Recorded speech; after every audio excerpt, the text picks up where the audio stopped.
بسم الله الرحمن الرحيم بناوي خداي بخشند و مهربان والشمس وضحاها والقمر إذا تلاها والنهار إذا جلاها والليل إذا يغشاها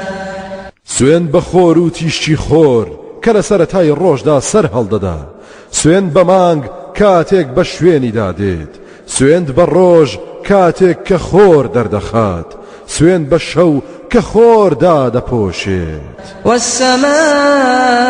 وما بناها والأرض وما طحاها سوين بآسمان و بوزات بدا صلاتي دروستي كردوا سوين بزبي و بوزاتي كبشيوي هيلكي دايناوا ونفس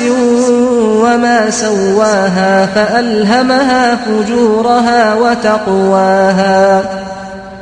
سوين بدرون و اوزاتي كبريك و بيچي بدي هناوا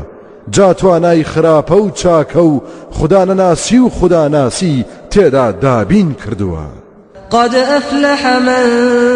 زكاها وقد خاب من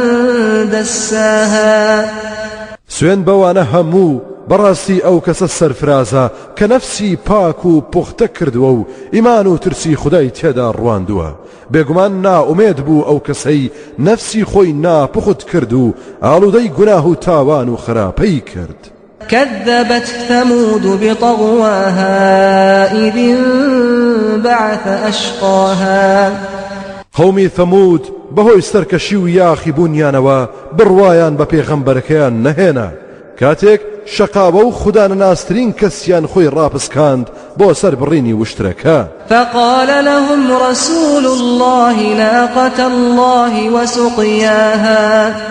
جا پێغەمبەری خوددا ساڵح پێی وتن واز بهێنن لەم وشترە کە موعجزەی خوددایە مۆڵەتی بدەن لە نۆرە ئاوەکەی خۆیدا ئاو بخواتەوە فكذبوه فعقروها فدمدم عليهم ربهم بذنبهم فسواها ولا يخاف عقباها